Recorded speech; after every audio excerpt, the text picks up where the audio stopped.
माता कहे यह पुत्र है मेरा, बहन कहे भाई मेरा। माता कहे ये पुत्र है मेरा, बहन कहे मेरा।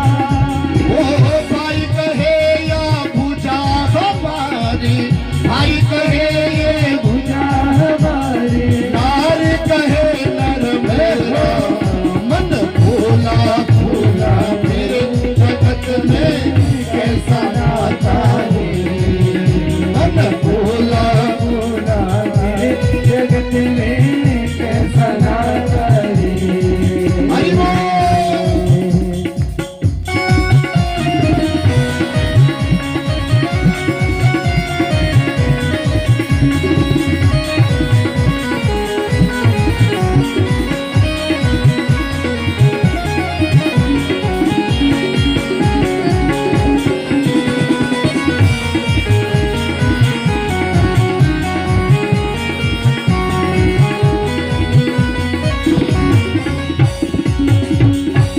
पेट पकड़ के माता रोए, वह पकड़ कर भाई। पेट पकड़ कर माता रोए भाई।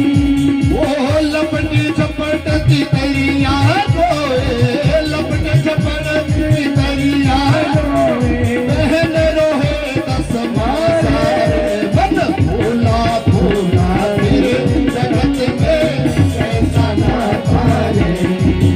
मन भोला भोला मेरे जगत में कैसा नाता है। हरि बोल। देखो भैया, देखो भैया, इस शरीर को पाल रहे हो ना, ठाकुर जी के सामने बैठ करके ताली नहीं बजा रहे हो ना, तो सोच लो इस शरीर का क्या होना है।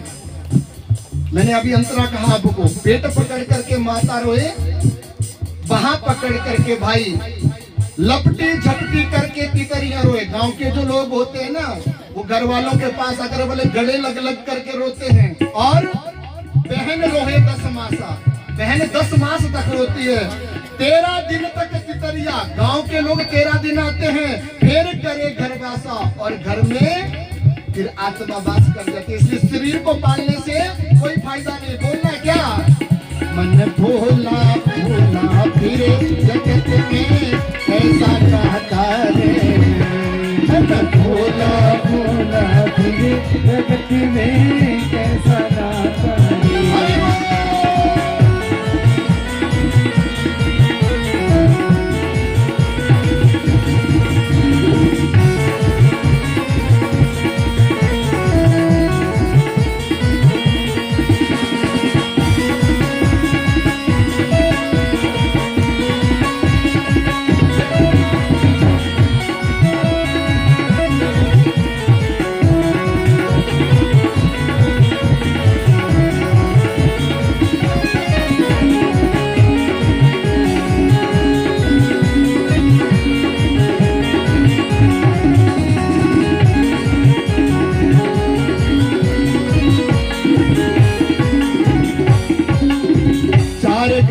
चर गजी मंगाई, चढ़ा काट की घोड़ी।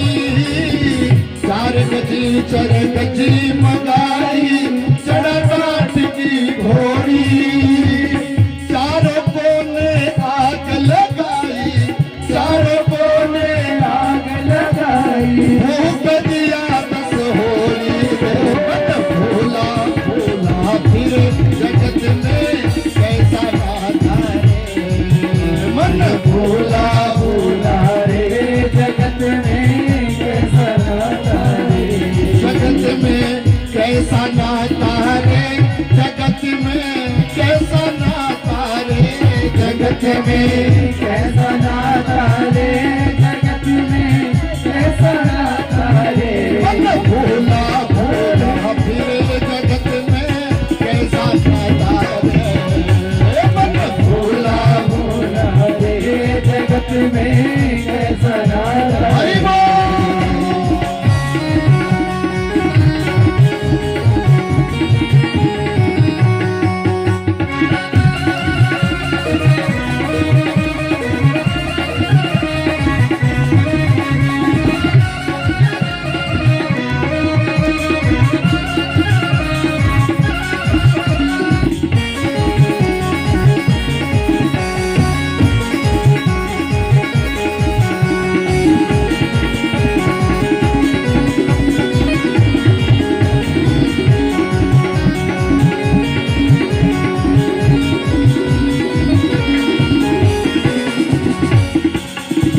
हड्डियां चले जैसे लकड़ी चले, कैसे चले जैसे खार। हड्डियां चले जैसे लकड़ी चले, कैसे चले जैसे खार। वो सोने जैसी काया जल गई, सोने जैसी काया जल गई, कोई न आया पास।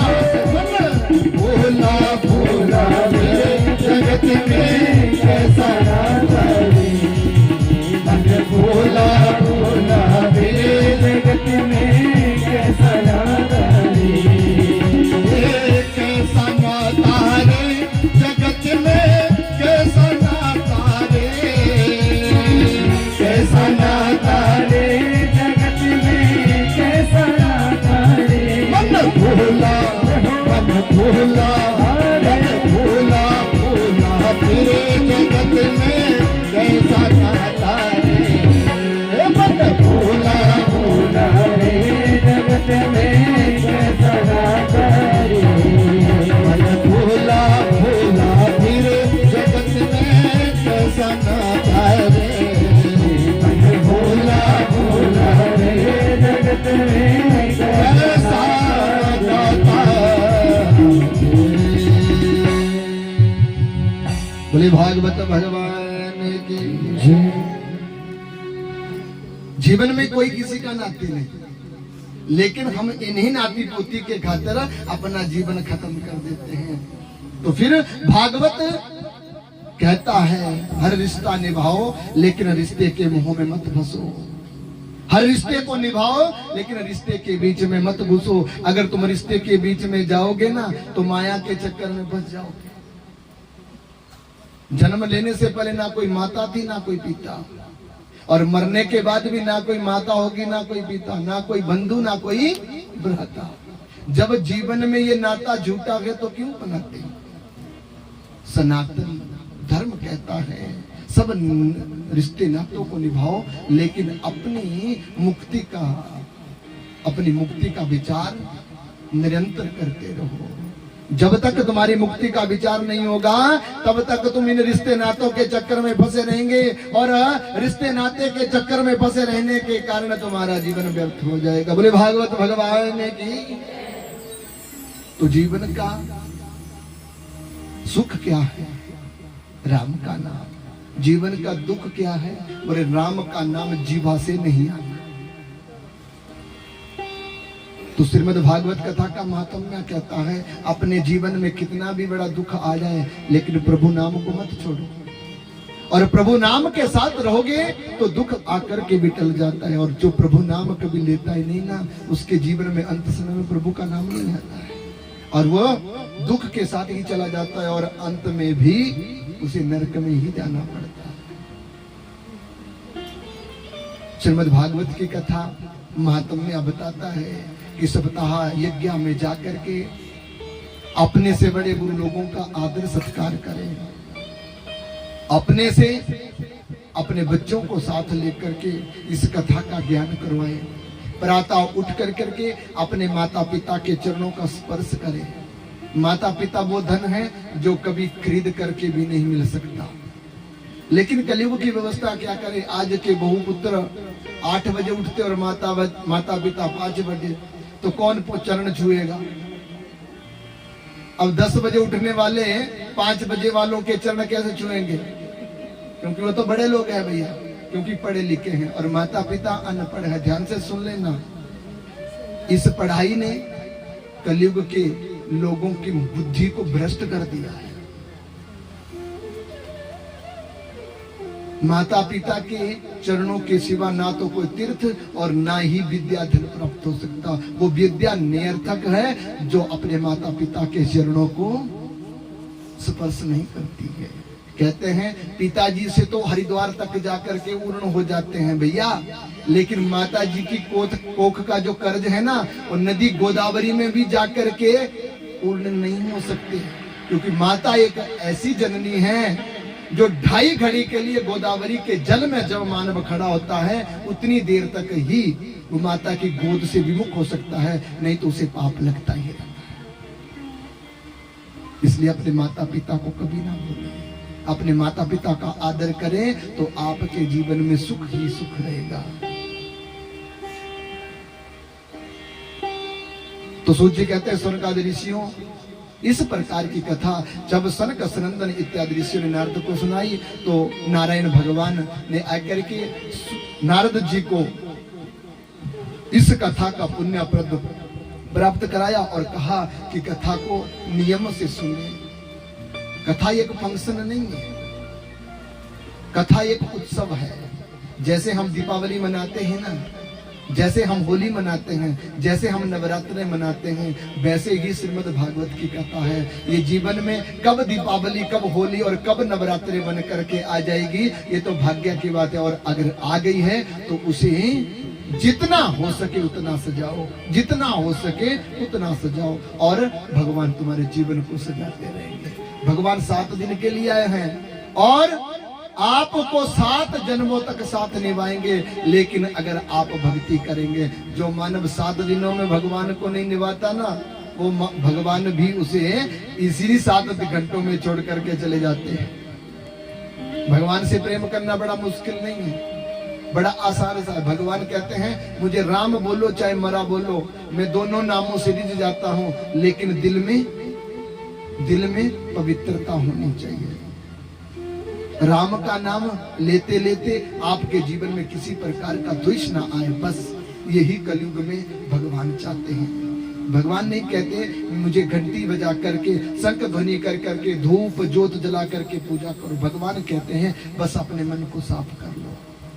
अगर मन साफ हो गया तो भगवान स्वयं ही मान जाते हैं। और जिनके मन में क्रूरता रह जाती है, वो जप तप करते करते माला 1 क्या 1000 भी कर लेंगे, तब भी उनके जीवन में भगवान की प्राप्ति नहीं हो सकती।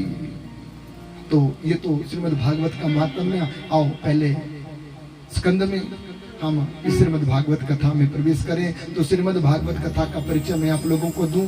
श्रीमद् भागवत कथा 18,000 श्लोकों से बनी है, 335 अध्याय और 12 स्कंद।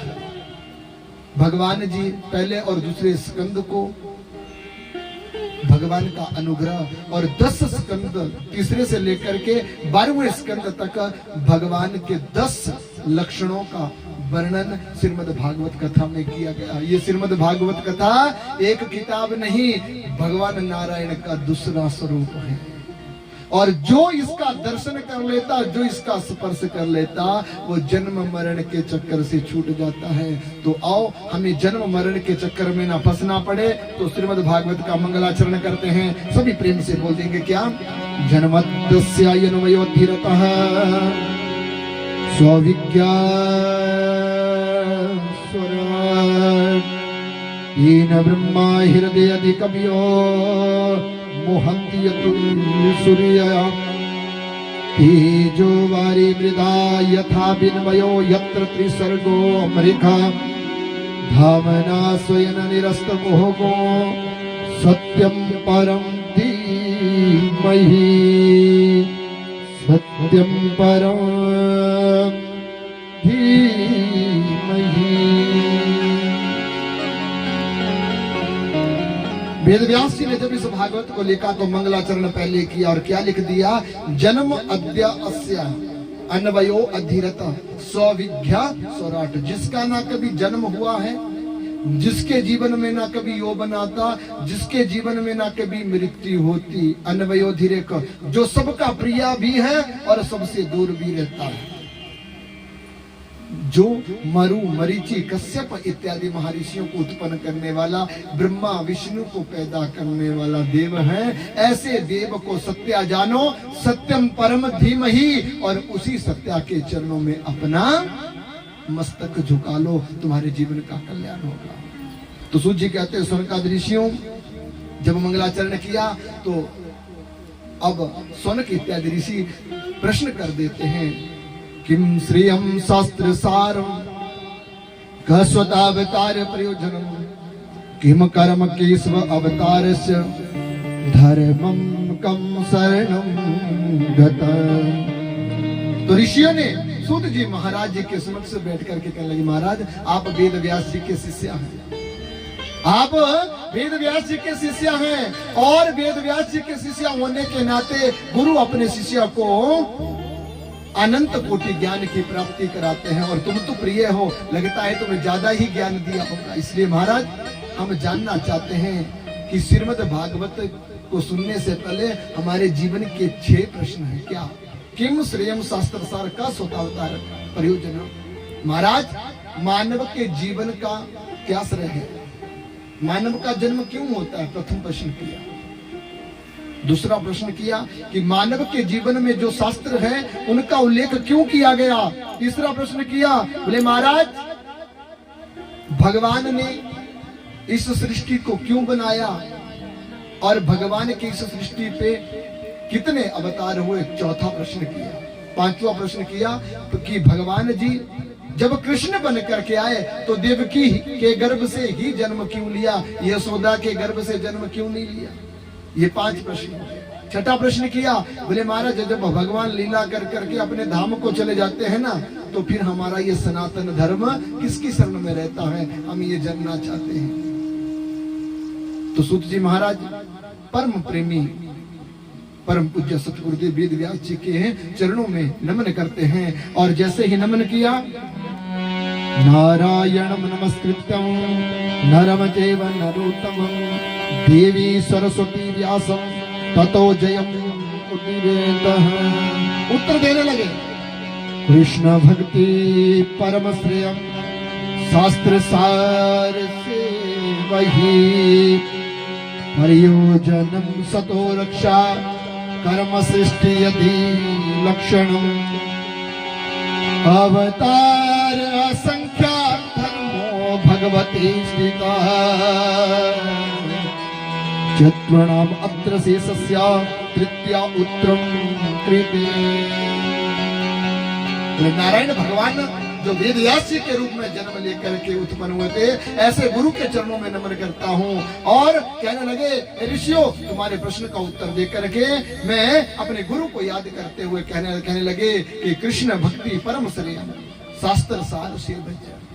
मानव के जन्म लेने का कारण क्या है? इस मानव योनि में आने का कारण ये नहीं मदिरा पियो, मांस खाओ, धन कमाओ, बड़ी बड़ी कोठी बंगले बनाओ, ये मानव जीवन का धर्म नहीं है। ध्यान से सुन लेना, मानव जीवन का जन्म लेने का धर्म है भगवान श्री कृष्ण की प्राप्ति करना। तुम इस शरीर को जो लेकर के आए हो ना, तुम एक किराएदार हो इस शरीर के, और ये शरीर जो है ये भगवान का कमरा है और तुम्हारी जो आत्मा है ना इसमें किराया लेकर के आई है। अगर इस किराए के कमरे को तुम नहीं संभालोगे ना तो फिर मालिक को जवाब देना मुश्किल हो जाएगा। इसलिए इस किराए के कमरे को संभालो और इस कमरे को पवित्र रखो। मांस मदिरा का त्याग करते हुए बुरी आदतों का त्याग कर दो, तुम्हारा भला हो जाएगा। हम बोलेंगे नहीं, लेकिन बहुत लोग ऐसे हैं जो मांस मदिरा खाते पीते हैं, संतों से कुछ नहीं छिपता। हमारे घर के लोग भी हैं, हमने पता लगा है मांस मदिरा वाले। अच्छी बात है, खाओ, लेकिन इस धर्म के बाद भी अगर तुम खाओगे तो भला तो क्या, लेकिन मैं जरूर कहूंगा कि मेरे बोलने के बावजूद भी नहीं मानेंगे तो तुम्हें तो नरक मिलेगा ही, लेकिन तुम्हारी आने वाली 7 पीढ़ियां भी नरक में जाएगी। क्यों? क्योंकि जिस घर में भागवत हो जाता है वो बैकुंठ बन जाता है। और कहते हैं तीर्थ स्थलों पर पाप करने वाला व्यक्ति एक पापी नहीं होता, पूरे कुल को पापी बना देता है। इसलिए ज्यादा कुछ नहीं करूंगा, बस थोड़ा थोड़ा छोड़ने का प्रयास करना प्रारंभ कर दो। जो जो मदिरा का पान करते हैं हम उनके विमुख हैं और उनके मुख से निकला हुआ गुरु शब्द भी हम ग्रहण नहीं करते हैं। क्यों? क्योंकि मदिरा पीने वाले का मुख राक्षस मुख होता है और राक्षसों के मुख से राम का नाम अच्छा नहीं। जिस दीपक को आप जला रहे हो उस दीप में अगर मदिरा जली है तो उस मदिरा का उजाला आपके जीवन में उजाला नहीं करेगा, कालख पोत देगा। और अगर उस जीवन का तुम उद्धार कर करके सत्या का घी डालोगे, ध्यान से सुन लेना, तेल की ज्योति जो जगती है ना उसमें कालख होती है। घी की ज्योति जलाना, उसमें कालक नहीं होती। क्यों?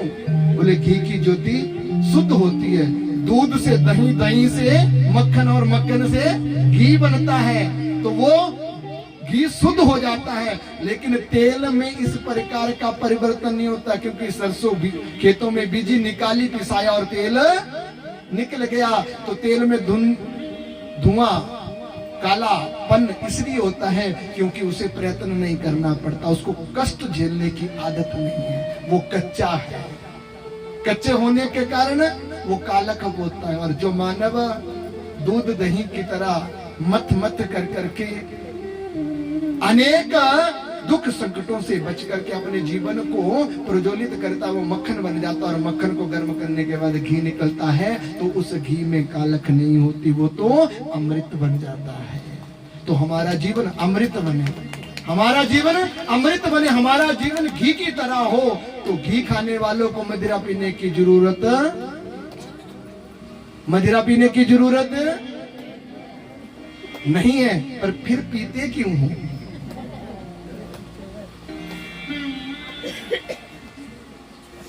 बोले महाराज आदत बन गई है।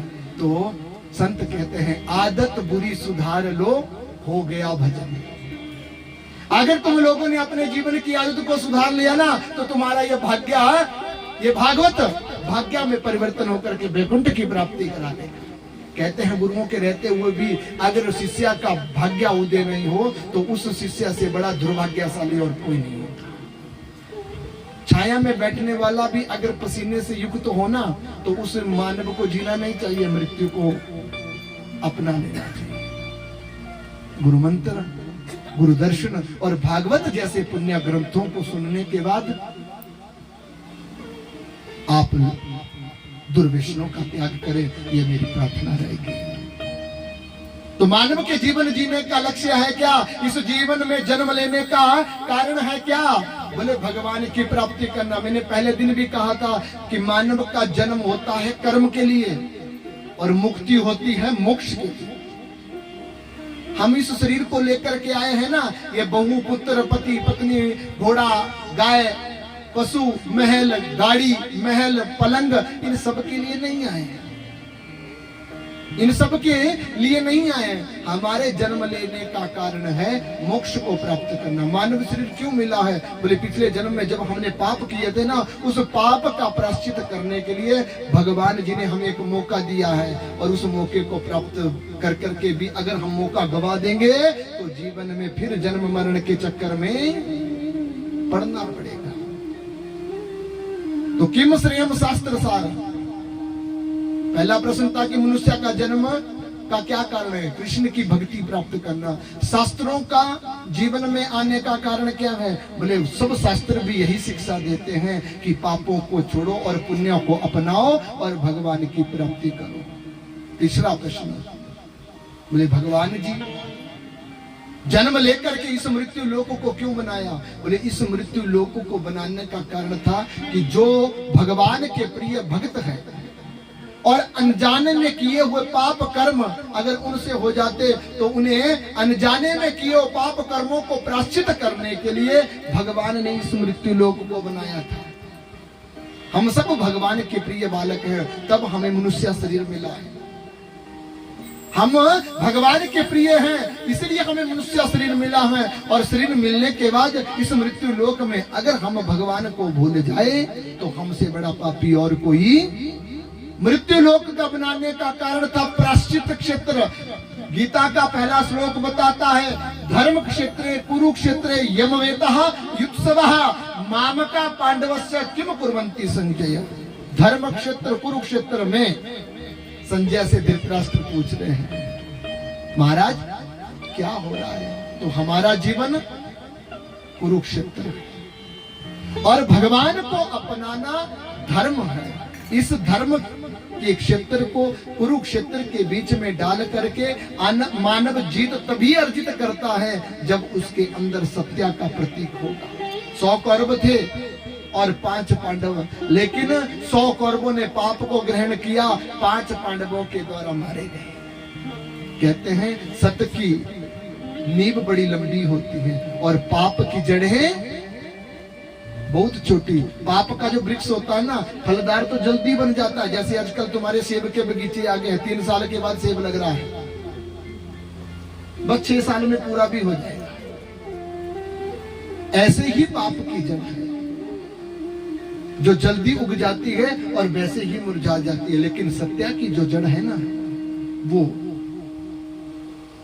बड़े समय से उसमें अंकुर आता है, और जब अंकुर आता है तो वो सूखता नहीं। मृत्यु लोक के बनाने का कारण है मानव को प्रायश्चित क्षेत्र। चौथा प्रश्न, भगवान जी के कितने अवतार हुए? तो इस मृत्यु लोक में भगवान जी के 24 अवतार हुए हैं, और इन 24 अवतारों में भगवान जी ने मानव का कल्याण करने के लिए, अपने भक्तों की रक्षा करने के लिए उदय किया। तो सूत जी कहते हैं, स्वर्ग आदि ऋषियों, जब इस सृष्टि में कुछ नहीं था तो भगवान जी ओंकार स्वरूप है। जब इस सृष्टि में कुछ नहीं था तो भगवान जी ध्वनि स्वरूप है, और ध्वनि से एक पुरुष का जन्म हुआ जिसे प्रकृति ने अपनाया। जब प्रकृति उस पुरुष को ग्रहण करती है तो वो प्रकृति के बीच में से, जल में से एक वट का वृक्ष का पत्ता गिरा, और उस वृक्ष के ऊपर उस प्रकृति की और पुरुष के संघर्ष से एक बालक की उत्पत्ति हुई, और वो बालक उस जल के बीच में पड़ा रहा। जब जल के बीच में पड़ा रहा तो नारायण भगवान की उत्पत्ति होती है। जब नारायण भगवान का जन्म हो गया तो फिर माया से आकर्षित होकर के भगवान नारायण की पत्नी का जन्म हुआ, जिसे लक्ष्मी कहा जाता है, और लक्ष्मी ही माया का दूसरा रूप है। जब माया का जन्म हुआ तो लक्ष्मी नारायण भगवान जी का नाम पड़ गया, और जब नाम पड़ गया तो भगवान जी ने इस सृष्टि को बनाने के लिए अपने दाहिने अंग से भगवान शंकर को उत्पन्न किया, और भगवान की नाभि से ब्रह्मा की उत्पत्ति होती है। जब ब्रह्मा का जन्म हो गया तो मरु, मरीचि, कश्यप इत्यादि ऋषियों को जन्म दिया, जिन्होंने पृथ्वी लोक पर पृथ्वी, जल, तेज, वायु और आकाश जैसे तत्वों को बना करके इस पृथ्वी का संचालन किया। इसी प्रकार जब ये पृथ्वी मरीचि ऋषि और कश्यप ऋषि के द्वारा उत्पन्न करी गई तो भगवान जी ने फिर ब्रह्मा को आदेश किया है, ब्रह्मा तुम इसमें मानव की सृष्टि करो। तो ब्रह्मा ने पहले पृथ्वी, जल, तेज, वायु, आकाश का एक पिंड बनाया, और पिंड बना करके उसे मानुष शरीर की आकृति दी, और जब मानुष शरीर की आकृति दी तो उसकी कान में फूंक मारी, और फूंक मार कर करके नारायण भगवान से प्रार्थना करी, बोले प्रभु मेरे मंत्र जाप के बाद भी ये शरीर चलता नहीं, मेरे फूंक मारने के बाद भी ये शरीर चलता नहीं। तो भगवान ने कहा, बोले मेरी मर्जी के बिना यहाँ पत्ता पे नहीं हिलता, तो तेरा ये शरीर कैसे चल सकता है? तो ब्रह्मा ने प्रार्थना करी, बोले प्रभु आपने कहा सृष्टि बनाओ, वो तो बन गई, लेकिन अब ये सृष्टि चलेगी कैसे? बोले चिंता ना करो, चिंतन करो। और भगवान ने उसी समय ज्योति का रूप बनाया, और उस मिट्टी के शरीर के अंदर प्रवेश हो गए, जिसे हम ज्योत कहते हैं, आत्मा जिसे हम कहते हैं। अब वो आत्मा के रूप में नारायण भगवान हमारे बीच में प्रवेश हुए, और जैसे ही प्रवेश हुए तो ये मिट्टी का पुतला फिर चलने लगा, बोलने लगा, खाना खाने लगा, वृद्धि करने लगा, और इस सृष्टि का उदय हो गया। अब भगवान जी ने जब सृष्टि का उदय हुआ तो सबसे पहले भगवान जी जन्म लेते हैं सनक सनंदन इत्यादि ऋषियों का। उसके बाद भगवान जी ने बराह अवतार लिया, नारद, नर नारायण, परशुराम, कपिल, दत्तात्रेय, यज्ञ अवतार, ऋषभ अवतार, पृथु अवतार, मत्स्य अवतार, कूर्म अवतार, धनवंतरी अवतार, और व्यास, राम, कृष्ण, बलराम सहित हरि, हंस और बुद्ध अवतार 23 अवतार भगवान जी ने ग्रहण कर दिए हैं। 24वां अवतार इस कलयुग के अंत में होगा। कब? अभी कलयुग चला नहीं है, अभी तो शुरू हुआ है। कलयुग के 6000 कुछ वर्ष बीते, 1,24,000 वर्ष लगभग कलयुग की उम्र है। अभी तो 6,000 वर्ष बीते हैं। अभी लोग भटक गए हैं तो 1,00,000 वर्ष बीतने के बाद क्या होगा? लेकिन भागवत कहती है जब महाघोर कलयुग आ जाएगा तो भगवान फिर अपने भक्तों की रक्षा करने के लिए ब्राह्मण के घर में जन्म लेंगे और फिर 24वां अवतार होगा। उस अवतार का नाम होगा कली का अवतार। और कली का अवतार जब भगवान लेंगे तो घोड़े पर बैठ करके सब पापियों का अंत अपने खड्ग से करेंगे और फिर से सनातन सृष्टि का संचार होगा। बोले भागवत भगवान की। तो इस प्रकार के 24 अवतार हैं। सूत जी कहते सनकादिऋषियों, अभिमानी पुरुष को अपना अभिमान त्याग करके इस देह का मान छोड़ कर करके मन कर्म वचन में प्रभु राम का नाम लेते हुए, प्रभु कृष्ण नाम लेते हुए राधा रानी की शरणागति में जाकर के अपने जीवन का यापन करना चाहिए। उस मानव का जीवन व्यर्थ है जो दूसरों के दुख को दूर ना करे। उस मानव का मुख व्यर्थ है जिसने अपने मुख से कभी राम का नाम लिया। उस मानव के हाथ पांव व्यर्थ है जो कभी संतों की गुरुओं की सेवा में नहीं पहुंचे हैं। उस मानव का उदर व्यर्थ है जिनके उदर में पेट में भगवान का प्रसाद ना गया। मानव का जीवन वही सुलभ है जो भगवान के रहते हुए अपने जीवन का आनंद लेता है। सूत जी कहते हैं सनकादिऋषियों, 5वां प्रश्न था भगवान जी देवकी के गर्भ से ही जन्म क्यों लेते, यशोदा के गर्भ से क्यों नहीं? बोले देवकी भगवान की पूजन तप करते हुए वरदान प्राप्त किया था। जब वरदान मिला तो भगवान से प्रार्थना करी थी, बोले 3 जन्मों तक तुम मेरे पुत्र बनना। पहले जन्म में कृष्ण गर्भा हुए, दूसरे जन्म में दीति और कश्यप बन करके आए तो भगवान जी 52 बन करके आए और तीसरे जन्म में उसी देव का जन्म हुआ, वासुदेव और देवकी, तो भगवान जी फिर कृष्ण बन करके आए। इसलिए देवकी के गर्भ से भगवान ने जन्म लिया था। मानव अपने कर्म वचन से टल सकता है लेकिन भगवान अपने वचनों से नहीं।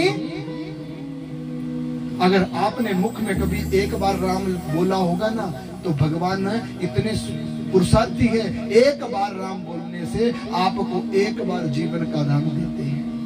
और जो नित्याव्रती राम का नाम बोलता है उनको तो वैकुंठ ही मिल जाता है। भगवान इतने दयालु है कि एक बार राम बोलने वालों को भी जीवन मृत्यु के बीच में अगर संघर्ष हो रहा हो तो जीवन का दान देते हैं।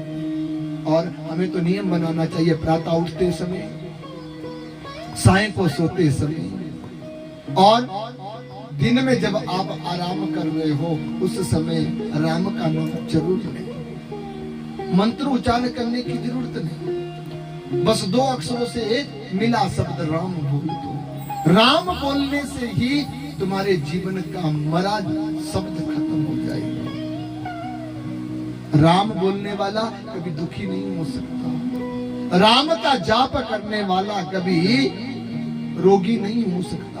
राम का कीर्तन करने वाला कभी इस मृत्यु के मुंह में नहीं फंस सकता, वो तो वैरागी बन जाता है। जीवन में 2 रोटी कम खा लो, जीवन में 2 पैसे कम जेब में डाल लो, जीवन में 2 कमरे कम बना लो, जीवन में अपने पुत्रों को एक रोटी देकर करके अपने जीवन का गुजारा कर लो, लेकिन कभी अपने तन से राम का नाम अलग मत करना। जब तक आपके जीवन में राम का नाम जुड़ा है बेशक तुम्हारे जीवन में दुख होगा लेकिन मरने के बाद तुम्हें स्वर्ग मिलेगा, ये मेरा वादा है। और अगर दुख के रहते हुए राम बोलेंगे और सुख के आते ही राम को भूल जाएंगे ना तो फिर सुख आकर के चला जाता है, दुख आकर के चला जाता है। लेकिन शास्त्र कहते हैं समय बीत गया वो वापिस नहीं।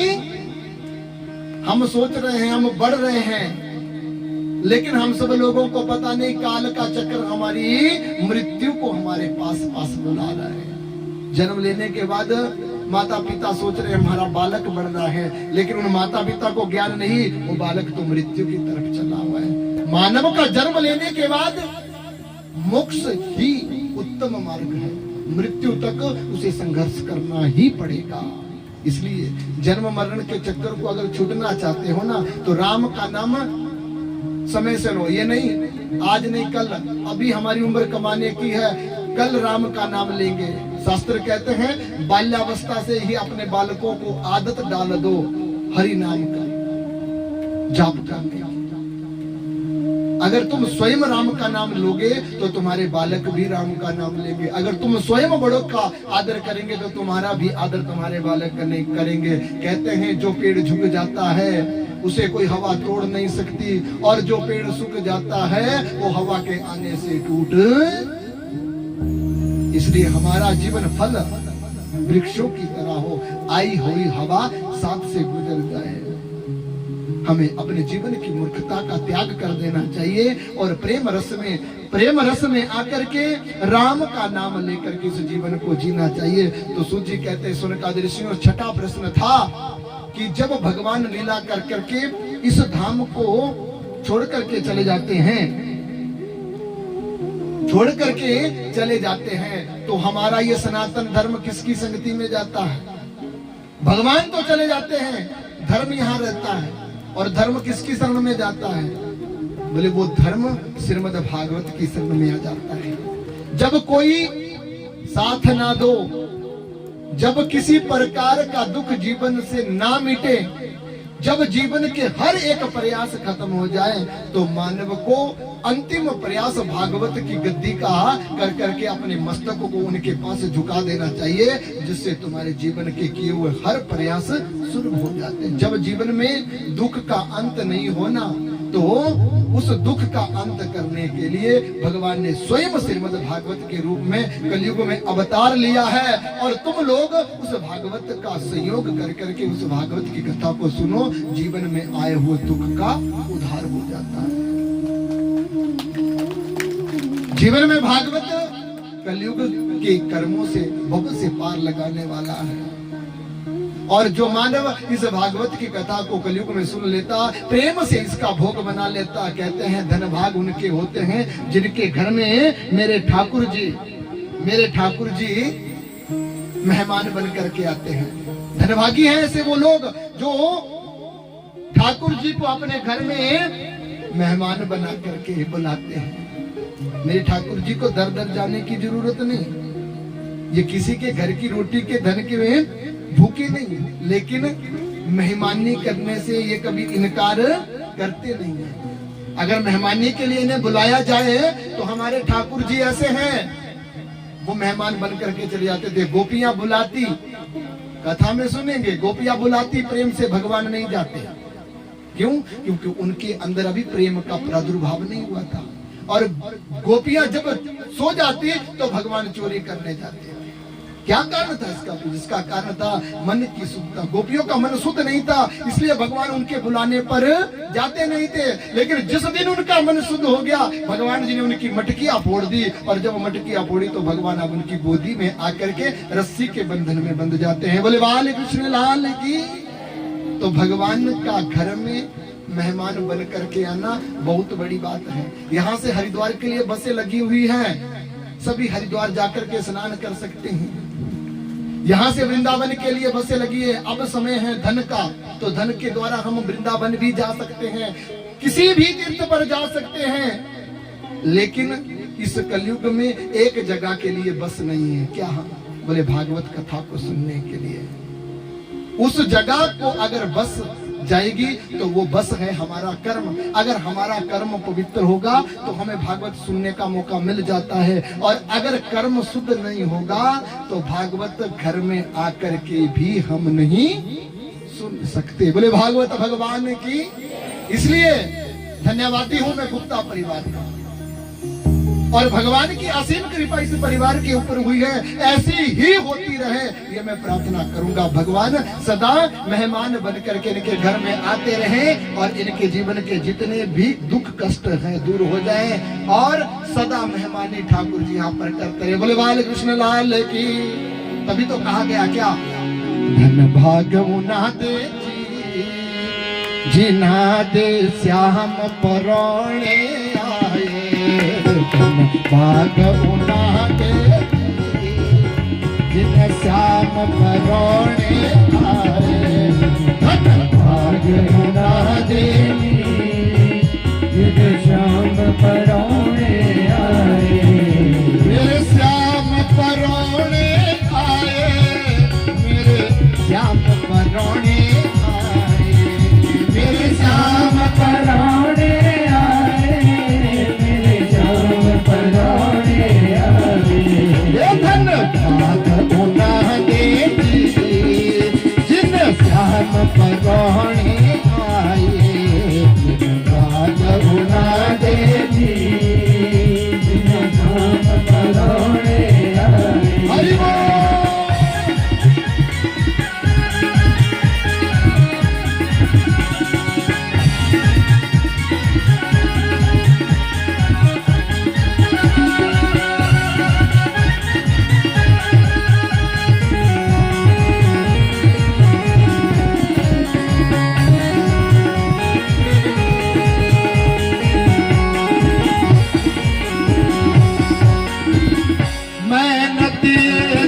पराणे आई।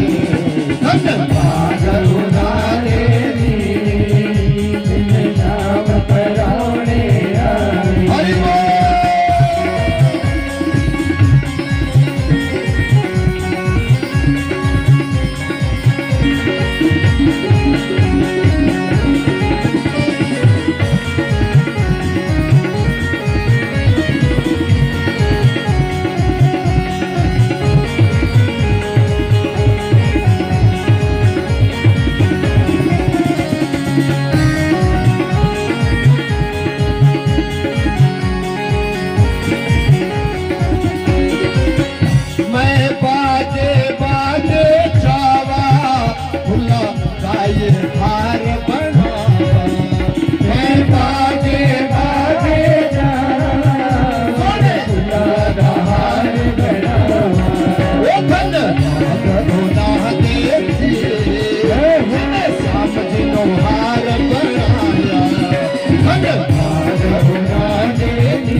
तो वो घर नहीं रहता, तीर्थ बन जाता है। जिनके घर में श्याम जी मेहमान बन करके आते, बोले बाल कृष्ण लाल की। तो भगवान भागवत के बीच में रहते हैं और भागवत कलयुग के दोष गुणों से युक्त मानव के जीवन को पवित्र करता और पवित्र करने के बाद भागवत ही कलयुग में मोक्ष प्राप्ति करने का एक साधन है। समय की बात है, ब्रह्मा जी को अपने जीवन में दुख हो गया। वेद व्यास जी को जब अपने जीवन में दुख हुआ तो वो दुख से दुखित होकर के अपने मन में संशय करने लगे। जब अपने मन में संशय करी तो सूत जी से ईश्वर का दृश्य ने प्रश्न किया, बोले महाराज उनके जीवन का दुख कैसे मिटा। समय की बात है, जिनके ऊपर प्रभु की कृपा होती है उनके जीवन में दुख आता है तो सिर्फ शिक्षा मात्र, और दुख आकर के टल जाता है, पता भी नहीं चलता। जैसे कि द्वापर के अंत में वेद व्यास जी पराशर के गर्भ से जन्म लेकर के विद्वान पैदा हुए थे, तो कलयुग का आगमन देखा तो वेद व्यास जी ने क्या किया, बोले वेद एक था उसके 4 भाग कर दिए। नाम रखा ऋग्वेद, यजुर्वेद, सामवेद और अथर्ववेद। जब वेद व्यास जी ने एक वेद के 4 भाग किए तो वेद व्यास जी के 4 शिष्य थे, पैल, वैशंपायन, सैमिनी और सुमंतु। जब जैमिनी और सुमंतु को ये 4 वेदों का अध्ययन करवा दिया तो इन्हीं 4 वेदों से वेद व्यास जी ने 6 शास्त्र लिखे। 6 शास्त्र भी जब बना दिए तो वेद व्यास जी ने मन ही मन में सोचा कलयुग का आगमन हो गया है और कलयुग के लोग अभिमानी अहंकारी होंगे, वेद और शास्त्रों का वो अध्ययन नहीं कर सकेंगे, क्योंकि कलयुग का मानव अल्प बुद्धि है और अल्प बुद्धि मानव वेदों की भाषा को नहीं समझ सकते। जब वेदों की भाषा को नहीं समझ सकते तो कलयुग के लोगों का उद्धार करने के लिए वेद व्यास जी ने 18 पुराणों को बनाया। पुराणों को उत्पत्ति करने का अर्थ है सरल भाषा में कलयुग के लोगों को समझाना। और जब इन पुराणों को बना दिया, महाभारत की कथा लिख दी, तो महाभारत की कथा को लिखते लिखते भी वेद व्यास जी के जीवन में जो सुख मिलना चाहिए था वो नहीं मिला। जब सुख नहीं मिला तो वे दुखी रहने लगे और इधर सूत जी स्वर्ग का दृश्य से प्रश्न करते, बोले महाराज वेद व्यास जी का दुख दूर कैसे हुआ। और सुखदेव जी ने वेद व्यास जी की पत्नी, क्या नाम था व्यास जी की पत्नी का, क्या नाम था? कथा किस किस ने सुनी, हाथ खड़ा करेंगे। कथा सुनने वाले, जिन जिन लोगों ने कथा सुनी है, कथा किस किस ने सुनी है भागवत की? झूठ नहीं बोलेंगे, झूठ बोलने पे उतारू होंगे। क्या तुम लोगों ने भागवत नहीं सुना? भागवत सुना है तो हाथ खड़ा करें। हाथ खड़ा करेंगे सभी लोग जिन्होंने भागवत सुना है, झूठ नहीं बोलेंगे। अब बताओ, भागवत के बीच में वेद व्यास जी आते, उनकी पत्नी का नाम क्या है? भागवत सुनने वालों से प्रश्न है हमारा, वेद व्यास जी की पत्नी का नाम क्या है? अगर कोई जानता है तो बड़ी खुशी होगी। इस जीवन में मैंने कहा ना, कथा को सुनने का कोई भी लाभ नहीं। जिस कथा का ज्ञान नहीं वो कथा व्यथा बन जाती है। उस कथा का द्वेष लगता है, अपने आप तो नरक में जा रहे हो और दूसरों को भी साथ ले जाने का आयोजना बना करके रखी है क्या? बता रहा हूं, कल मैं फिर पूछूंगा। वेद व्यास जी की पत्नी का नाम था पिंगला। अब तो सबको याद आ गया होगा।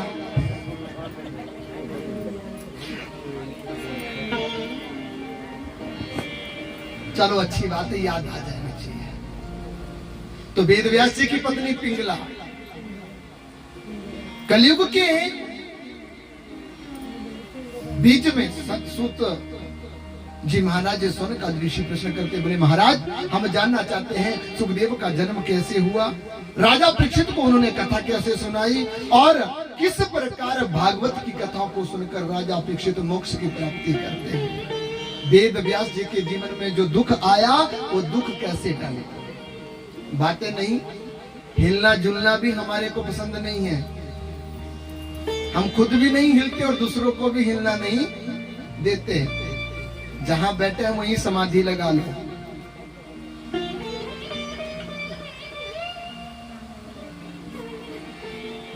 तो समय की बात है, आओ मिलकर के सुखदेव के जन्म का चरित्र हम सुने। सूर्य जी कहते हैं सनक ऋषियों, पहले हम सुखदेव के जन्म की कथा सुनते हैं। समय की बात है, ये सृष्टि बन गई थी और जब सृष्टि बन गई तो नारायण भगवान ने ब्रह्मा विष्णु महेश को उत्पन्न किया। तो ब्रह्मा की पत्नी का नाम है सरस्वती, विष्णु की पत्नी का नाम है लक्ष्मी और शिव की पत्नी का नाम है पार्वती। एक दिन भगवान शंकर पार्वती के साथ कैलाश पर्वत पर रहते, भोग इत्यादि बना करके पार्वती अपने शंकर का पूजन करती और बड़ी प्रसन्नता से रहती। अचानक से उनके जीवन में नारद आ गया। कहा जाता है जिसके जीवन में नारद आ जाता है ना, या तो उसका बेड़ा सतलुज से पार या तो सतलुज के बीच में। और ऐसे नारदों से बच कर क्या बनना। अब नारद जब आया तो पुत्र था ब्रह्मा का, और जब ब्रह्मा का पुत्र था तो शंकर जी के दर्शन करने के लिए कैलाश पर्वत पर गया। कैलाश पर्वत पर जब गया तो माता भोजन बना रही थी, शंकर जी को देखा तो समाधि में। नारद ने कहा कोई बात नहीं, माता से ही मिल लेते हैं। रसोई घर में चले गए, माता सुंदर सुंदर लड्डू का भोग बना रही थी। पुत्र ने आकर के प्रणाम किया और प्रणाम जब किया तो माता ने कहा आशीष हो। कैसे आना हुआ बेटा? बोले माता तुम्हारी बड़ी गंदी आदत है, बालकों को आते जाते टोकती रहती है, वह गलत बात। संतों को और ब्राह्मणों को और घर के मुखियों को कभी नहीं पूछना चाहिए तुम कहां जा रहे हो और कहां से आ रहे हो। माता मैं जहां से आ रहा हूं, जिस जगह से आ रहा हूं ये मैं नहीं बताना चाहता, लेकिन आप भोग बना रही हैं, आपका भोग बड़ा सुंदर है, ये मैं आपको बता देता हूँ। हाथ में लड्डू लिए, माता ने एक लड्डू दिया था, माता की प्रशंसा होगी तो माता ने 2 लड्डू और हाथ से उठाए और नारद जी के हाथ में रख दिए। एक लड्डू खा लिया था, 2 हाथों में पड़े थे और नारद जी ने प्रश्न कर लिया क्या? बोले माता हम हमसे पूछे, तुम्हारे हाथ का बना हुआ लड्डू तो बड़ा स्वाद है, हम जानना चाहते हैं इस स्वाद के पीछे क्या कारण है। बोले इस स्वाद के पीछे कारण है मेरे शिव का प्रेम। नारद ने कहा अच्छा माता तुम इतना प्रेम करती हो शंकर से जितना इस लड्डू के अंदर है। बोले ये तो कुछ भी नहीं है, तुम हमारे प्रेम को नहीं जानते। बोले अच्छा तब तो तुम शंकर के बारे में सब जानती होगी। बोले क्यों ना जानूंगी जब शंकर मेरा है और मैं शंकर की हूँ। अब नारद भगवान माता पार्वती को बातें करते करते ले जाकर के प्रश्न कर देते हैं क्या? बोले माता ये तो मैं जान गया आपके लड्डू स्वादिष्ट हैं, आप भगवान से प्रेम करते हैं, क्या कभी आपने मन में सोचा कि शंकर भी आपसे प्रेम करते हैं? माता पार्वती ने कहा जब मैं शंकर से प्रेम करती हूँ तो शंकर मेरे से प्रेम क्यों नहीं करेंगे, मेरे से प्रेम क्यों नहीं करेंगे? बोले अच्छा माता तब तो तुम सब भेद जानती होंगी। बोले हाँ। बोले मेरा एक प्रश्न है क्या? बोले बताओ शंकर के गले में मुंडों की जो माला है ये मुंड किसके है? अब माता पार्वती को सब जानती थी लेकिन ये रहस्य पता नहीं था कि शंकर के गले में जो मुंड है वो किसके। अब नारद ने कहा माता बताओ ना। माता पार्वती चुप हो गई क्योंकि असत्य बोल नहीं सकती थी। नारद ने कहा माता तुम नहीं जानती, लगता है माता तुम्हारे प्रेम में गड़बड़ घोटाला है। कैसा? बोले तुम ही शंकर से प्रेम करती हो, शंकर तुमसे प्रेम नहीं करता, ये तो समक्ष दिख रहा है। माता पार्वती को क्रोध आ गया। अगर शंकर तुमसे प्रेम करते तो अपने बारे में अपने रहस्य बताते, और जब तुम शंकर का रहस्य नहीं जान सकती तो तुम उनके प्रेम को प्राप्त भी नहीं कर सकती। माता पार्वती को शंका हो गई। अब माता पार्वती तो दुखी होकर के रोने लगी। नारद ने क्या किया, पीछे से 2 लड्डू और हाथ में उठाया और 9 2 11। माता पार्वती दुखी हो गई। और जब माता पार्वती दुखी हुई तो माता पार्वती भोग पदार्थ को लेकर के दुखी मन से शंकर जी के पास में गई। पूजा करना चाहती थी, लेकिन जैसे पूजा करना चाहती थी तो दुख था। आज प्रसन्न मुद्रा से पूजा नहीं हो रही है, और पूजा का फल वही मिलता है जो प्रसन्नता से किया जाता है। मजबूरी में पूजा मत करो, मजबूरी में ध्यान मत करो, मजबूरी में भोजन मत खाओ। बिन भूख के भोजन खाओगे तो क्या बन जाएगा, क्या बन जाएगा? भूख होगी, भोजन खाओगे, पच जाएगा। और अगर भूख नहीं होगी और ऐसा एक्स्ट्रा खा लिया तो क्या बनेगा? उससे बीमारी का रोग बन जाएगा। तो माता पार्वती शंकर जी को बड़े प्रेम से पूजन करती थी, लेकिन उस दिन पूजन का मन नहीं था। संख्या उत्पन्न हो गई थी शंकर के प्रति। जब संख्या उत्पन्न हुई तो भगवान जी ने आंखें खोली, जब देखा तो पार्वती शंकर ने पूछा, पार्वती क्या बात है, आज कुछ दुखी लग रही हो, क्या तुम्हें मायके की आराधी है? बोले नहीं। तो तुम्हारे जीवन में दुख का कारण क्या है? बोले महाराज दुख का कारण तो बहुत बड़ा है, लेकिन तुम ये बताओ कि तुम मुझसे प्रेम कितना करते हो? शंकर ने कहा, पार्वती 21 वर्ष बीत गए, अब प्रेम पूछ रही है? क्या तुम्हें नहीं पता तुम्हारा शंकर तुमसे कितना प्रेम करता? बोले नहीं महाराज, मेरे जीवन में प्रश्न उठा है, मैं तुमसे पूछना चाहती हूँ। बोले अगर तुम मेरे प्रेम की परीक्षा लेना चाहती हो ना तो जाओ, मैं तुम्हें प्रेम की परीक्षा देने के लिए तैयार हूं। पार्वती ने कहा, महाराज आप मुझसे प्रेम नहीं करते और प्रेमियों के बीच में मतभेद नहीं होता। तुम मेरे बारे में सब जानते हो, लेकिन मैंने आपके भेद को नहीं जाना। शंकर ने कहा, पार्वती ये छोटी छोटी बातों को लेकर के लड़ाई शुरू मत करो, द्वेष रखेगा। पार्वती ने कहा, नहीं महाराज, मैं तुम्हारे भेद को जान गई हूं, तुम मुझसे प्रेम नहीं करते। शंकर भगवान ने कहा, पहले तुम ये बताओ मेरी समाधि के समय में यहाँ कौन आया था? बोले कोई नहीं। बोले अगर कोई नहीं आया था तो द्वेष जागृत नहीं होता, लगता है कोई आया होगा। तो पार्वती से झूठ नहीं बोला गया। शंकर ने कहा, बताओ कौन आया था? बोले क्या बताऊं? नारद आया था। नारद का नाम जब शंकर ने सुना तो भगवान शंकर समझ गए कि इस लड़ाई का जो बीज बोया है ना, नारद का ही बोया होगा। ये जो संख्या दोष उत्पन्न हुआ ना, नारद का ही किया होगा। हर गांव में 1 2 होता है। आपके यहाँ भी कोई नारद है? हमें जरूरत है। हमारी संगति में कोई नारद नहीं।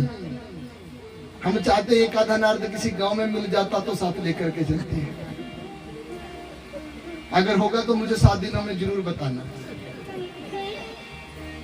तो अब नारद की जब बात सुनी तो शंकर ने पूछा, पार्वती तुम क्या भेद जानना चाहती हो? बोले महाराज सब जानती हूँ, लेकिन एक बात नहीं जानती। क्या? बोले आपके गले में जो मुंडों की माला है ये किसकी है? शंकर भगवान ने कहा, नारद ने पक्की शिक्षा दी है। ये छोटे गुरु का शिष्य नहीं है जो पूछ रहा है, बड़े गुरु की शिष्या बन गई है। शंकर ने कहा, कोई बात नहीं, तुम्हें ये रहस्य भी बता देता हूं, लेकिन तुम पहले ऐसा करो, इस कैलाश से बाहर जाओ और कैलाश से बाहर जाकर के 4 दिशाओं में देखो कोई हमारी बात तो नहीं सुन रहा है। जब ऐसा कहा तो माता पार्वती गई और 4 दिशाओं में जाकर के दृष्टि डाली, किसी जगह पर कोई नहीं, लेकिन उत्तर की दिशा में एक तोते का बच्चा था, और वो भी अंडे के रूप में और मरण अवस्था में। माता पार्वती ने उसे अनदेखा कर दिया। आगे बोले शंकर भगवान, कोई नहीं, बताओ तुम अपना भेद बताओ। बोले पार्वती तुम सुनना चाहते हो? बोले हाँ सुनना चाहते हो। बोले तुम पचा नहीं सकोगी? बोले नहीं मैं पचा लूंगी, क्योंकि कहा गया है बाल हट स्त्री हट मानव के जीवन का अंत कर देता है। अब स्त्री हट जान गए। शंकर भगवान ने कहा, अगर तुम जानना ही चाहती हो तो सुनो, मैं गले में जिन मुंडों को धारण किया हूं ना, ये मुंड और किसी के नहीं, पार्वती तुम्हारे ही है। बोले क्यों?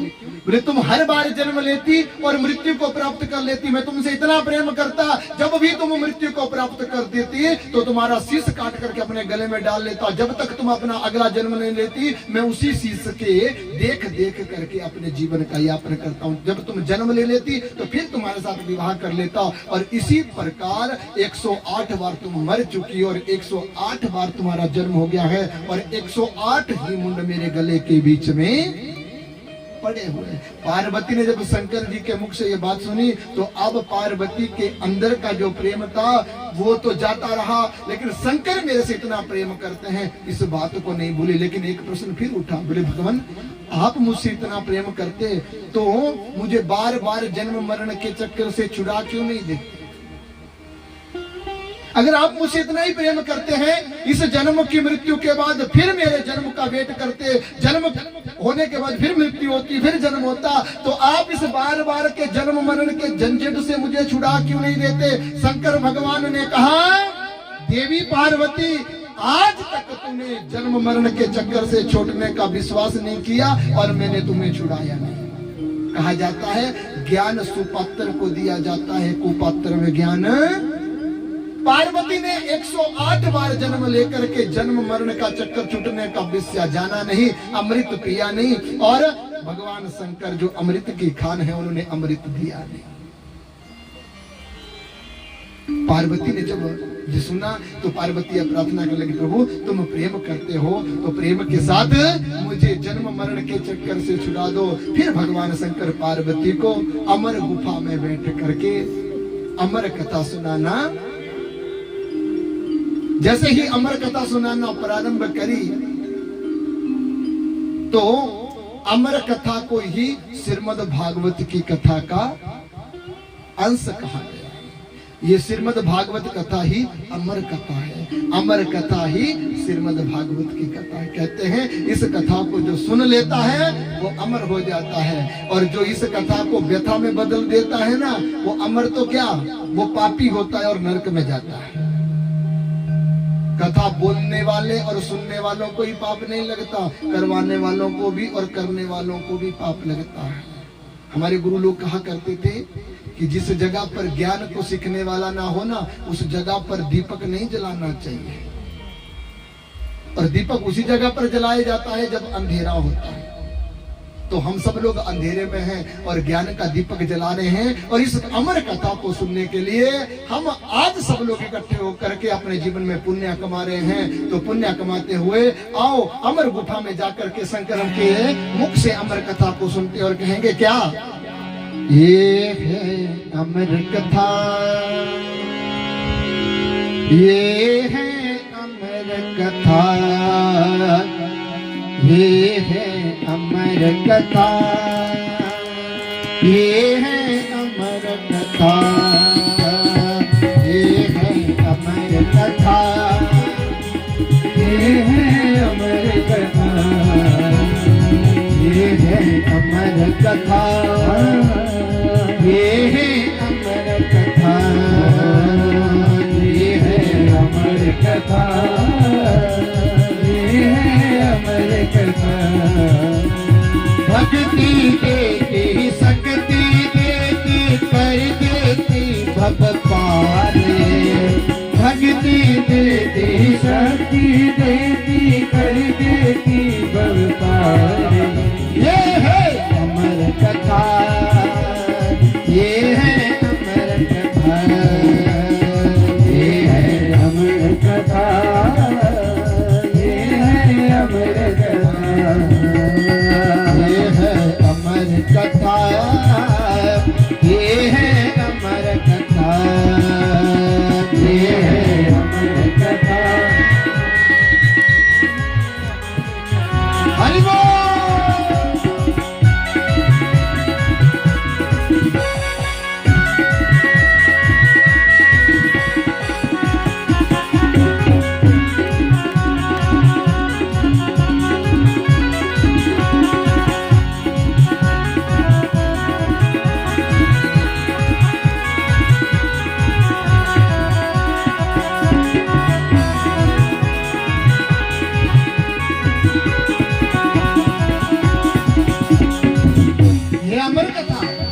और इस अमर कथा के जो अणु है वो श्याम सुंदर है, और इस अमर कथा का जो रस है वो राधा रानी है। बिन राधा के श्याम अधूरे हैं, और राधा कृष्ण के बिना ये अमर तत्व अधूरा है।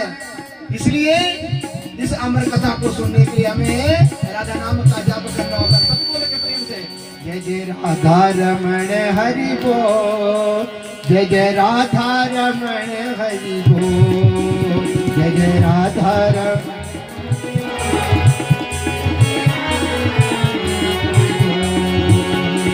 राधा रमण हरि बोल, जय जय राधा रमण हरि बोल, जय जय राधा रमण हरि बोल, जय जय राधा रमण हरि बोल, जय जय राधा राधा, जय जय राधा राधा, जय जय राधा राधा, जय जय राधा राधा, जय जय राधा राधा, जय जय राधा राधा, जय जय राधा राधा, जय जय राधा जय राधा रमण हरि बोल, जय जय राधा रमण हरि बोल, जय जय राधा रमण हरि बोल, जय जय राधा रमण हरि बोल, जय जय राधा रमण, जय जय राधा रमण, जय जय राधा रमण, जय राधा रमण, जय जय राधा रमण, जय जय राधा रमण,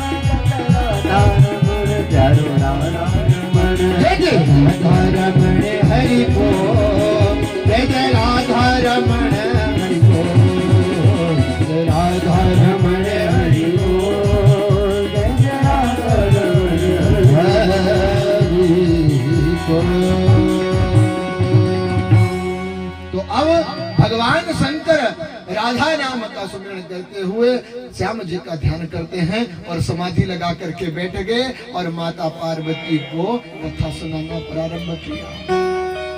जैसे राधा रानी का नाम उच्चारण किया, मंगलाचरण भगवान जी ने किया, प्रथम स्कंद से कथा प्रारंभ हुई। शंकर कथा कह रहे और माता पार्वती हुंकारिया भर रही है, माता पार्वती हुंकारिया भर रही है, जी शब्द का उच्चारण कर रही है। अब पहले स्कंद से 10वें स्कंद तक कथा चलती रही, माता पार्वती सुनती रही, लेकिन जैसे ही 11वां स्कंद मोक्ष की कथा आई तो माता पार्वती को नींद की झपकी आ जाती, माता पार्वती को नींद आ गई। लेकिन अमर कथा का प्रभाव देखो, जो मरण अवस्था में तोते का अंडा पड़ा हुआ था, अमर कथा को सुनते सुनते उस अंडे को जीवन दान आ गया और तोते का रूप लेकर के जन्म ले लिया। जब माता पार्वती को नींद आ गई तो तोते ने मन ही मन में सोचा, ये कथा कहीं बंद ना हो जाए, अमर तत्व मिलने से मैं कहीं विमुख ना हो जाऊं, इसलिए तोते ने माता पार्वती का तरह आवाज करते हुए जी शब्द कहना प्रारंभ किया। शंकर भगवान कथा कह रहे हैं और तोता जी कह रहा है। कहते हैं जिस कथा में जी शब्द ना हो उस कथा को सुनने का लाभ प्राप्त नहीं होता। अब तोता जी करता रहा, माता पार्वती को नींद आ रही है और नींद आने के बाद जैसे ही माता पार्वती कुछ समय की नींद को सोकर के जब उठी तो भगवान शंकर कथा कह रहे हैं, तोता जी कर रहा है। माता पार्वती ने कहा प्रभु रुक जाइए। शंकर ने कहा क्या हुआ? मुझे नींद आ गई थी, मैंने कृष्ण उद्धव संवाद नहीं सुना और उसके बिना मुझे मोक्ष नहीं मिलता। भगवान शंकर को क्रोध आ गया, बोले तुम्हें नींद आ गई थी तो तुम्हारे समक्ष तुम्हारी तरह जी कौन कर रहा था? भगवान शंकर उठे और जैसे उठे चार दिशा की तरफ देखने लगे तो क्या पाया? उत्तर दिशा में एक छोटा सा तोते का बच्चा गुफा के बाहर दरवाजे में शंकर जी को दिखा देता। जैसे शंकर जी को दिखाई दिया, शंकर ने कहा पार्वती ये कैसा अपमान है? पार्वती ने कहा प्रभु अपमान नहीं, ये मरण अवस्था में पड़ा था, लेकिन अमर कथा के सुनने से ये अमर हो गया है, जीवन दान इसे मिल गया है और ये जीवित हो गया। मैं इस अमर कथा का धन भागी करती हूँ। भगवान शंकर ने कहा इस अमर कथा का इस प्रकार फूट जाना मेरे लिए शुभ नहीं है। त्रिशूल उठाया और उस तोते को मारने के लिए दौड़े। आगे तोता भागा और पीछे शंकर भागे। अब तोता आगे भाग रहा है, शंकर पीछे। तोते ने कहा तीन लोक में कहीं भी शरण नहीं मिलेगी, मुझे मृत्यु लोक जाना चाहिए। तोता मृत्यु लोक में आया और कहां पर पहुंचा? सम्यप्रास नामक वेद व्यास जी के आश्रम में, और वहां उनकी पत्नी भोजन करने के बाद जमाई ले रही थी। उनकी पत्नी जमाई ले रही थी। जैसे ही पिंगला माता रानी ने जमाई के लिए मुख खोला, तोते ने छोटा सा रूप बनाया और माता के उदर में प्रवेश करके बोले शंकर भगवान की जैसे ही माता के उदर में प्रवेश किया, शंकर भगवान तोते को वेद व्यास जी की कुटिया में ढूंढ रहे हैं। वेद व्यास जी को पूछा कोई तोता आया? बोले महाराज यहाँ तो कोई नहीं है। शंकर भगवान निराश होकर के वापस अपने कैलाश पर्वत पर चले गए। पार्वती को अमर कथा सुनाई और अमर कथा सुना करके पार्वती ने शंकर को समझाया। बोले भगवान, कथा को सुनाते सुनते समय क्रोध नहीं करना चाहिए। क्रोध पाप का स्वरूप है और मूर्खता के द्वारा अगर क्रोध आ भी जाए तो उसे संतोष में बदल देना चाहिए। राधा नाम की कृपा, राधा तो रसवाहिनी है, राधा तो भृकुवानु नंदिनी हमारे प्राण है। उस प्रेम की मूर्ति के रहते हुए क्रोध तो आ ही नहीं सकता। इसलिए तुम क्रोध छोड़ दो, नहीं तो मुझे इस कथा का पुण्य नहीं मिलेगा। शंकर भगवान ने क्रोध का त्याग करते हुए यज्ञ की पूर्णाहुति करी और जैसे यज्ञ की पूर्णाहुति करी तो पार्वती जी को अमरत्व की प्राप्ति हो जाती है। दूसरी तरफ वो तोते का बच्चा पिंगला के पेट में रहा। 1 वर्ष बीता, 2 वर्ष बीते, 12 वर्ष बीत गए, लेकिन बच्चा बाहर ना आया। वेदव्यास ने कहा बड़ी मुश्किल की बात होगी। अपनी आत्म विद्या के द्वारा उस बालक से बात करने लगे। बोले बेटा बाहर क्यों नहीं आते? बोले मैं नहीं आऊंगा। क्यों? तुम्हारी माता को कष्ट हो रहा है। वेदव्यास ने कहा।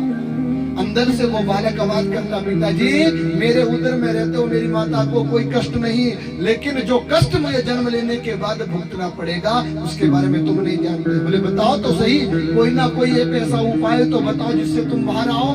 तो अंदर से बच्चा आवाज करता है, बोले अगर तुम मुझे बाहर प्राप्त करना चाहते हो तो पिताजी नारायण भगवान की माया मुझे ना छुए, ऐसा वचन नारायण भगवान से मांग लो, मैं बाहर आ जाऊंगा। वेदव्यासी भगवान नारायण के भक्त थे, प्रार्थना करी, वरदान प्राप्त किया कि सुखदेव को नारायण भगवान की माया नहीं छुएगी। जैसे ये वरदान प्राप्त करा करके वेदव्यासी अपने पुत्र के लिए बताते हैं तो 12 वर्षों के बाद सुखदेव जी का जन्म हो जाता है। बोले सुखदेव भगवान की।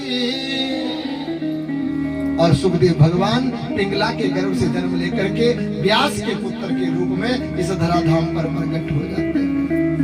अब जैसे जन्म लिया, माया ममता का मोह नहीं था, अपने माता पिता के चरणों में नमन किया और अपने माता पिता का त्याग कर करके जंगलों में चले जाते हैं।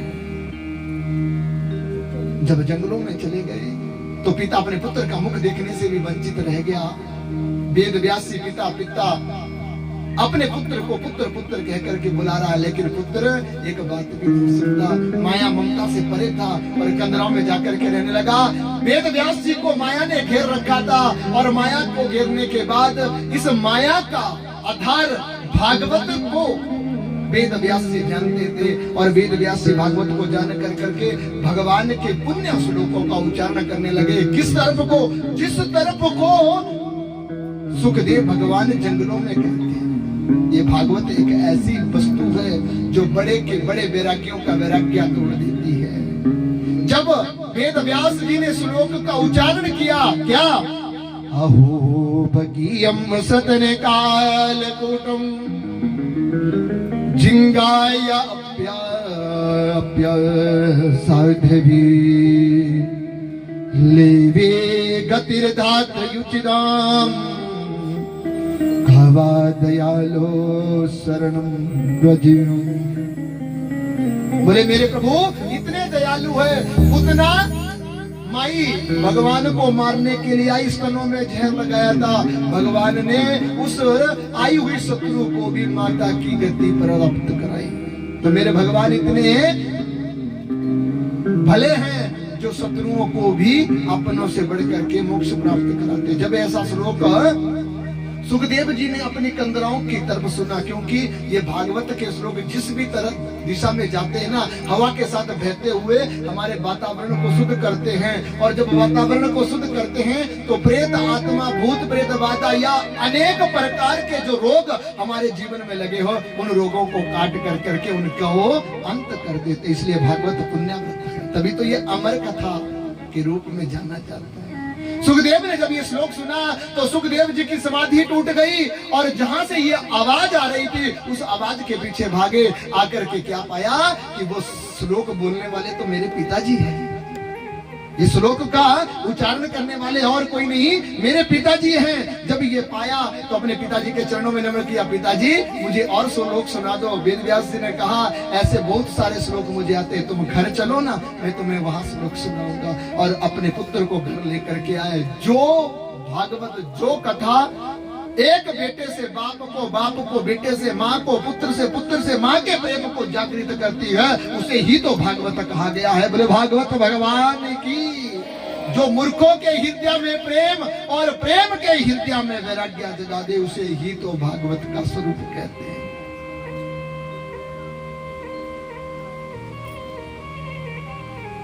अब सुखदेव अपने पिता के घर में आया, और जब अपने पिता के घर में आया तो फिर पिता के द्वारा उन्होंने श्रीमद् भागवत कथा का अध्ययन किया।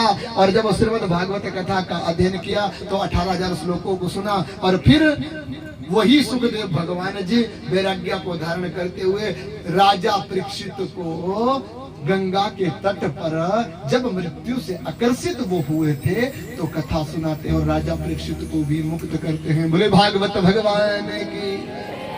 तो ये है सुखदेव के जन्म की कथा, जिसे अमर कथा कहा गया है। वेद व्यास जी के जीवन में दुख आया, क्यों आया? अब हम इस कथा को भी श्रवण कर लें। 4 वेद, 6 शास्त्र, 18 पुराणों को बनाने के बाद भी दुख जीवन से ना जाए तो कारण क्या है?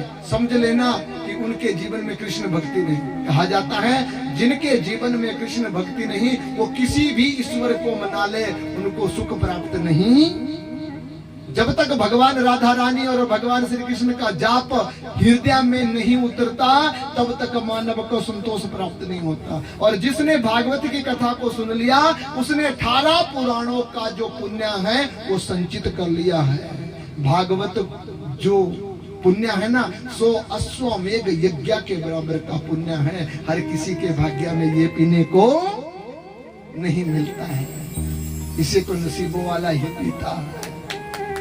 भागवत जो है नसीबों वालों को पीने के लिए मिलता है। तो वेद व्यास जी को भी असंतोष दुख था। क्यों? क्योंकि वेद व्यास जी ने भागवत को नहीं लिखा था। नारद जी आए, आदर सत्कार किया। नारद जी ने जब वेद व्यास जी को दुखी देखा तो दुखी देख करके नारद जी ने पूछा, वेद व्यास जी तुम दुखी लगते हो, क्या बात है? बोले महाराज पता नहीं मेरे जीवन में सुख की प्रवृत्ति नहीं होती। क्यों? बोले संत होकर के भी सुखी ना हो, ये कैसा जीवन है? बोले जिस मानव के जीवन में संत ही हो लेकिन संतोष नहीं मिला हो ना तो वो संत भी संतोषी नहीं हो सकता।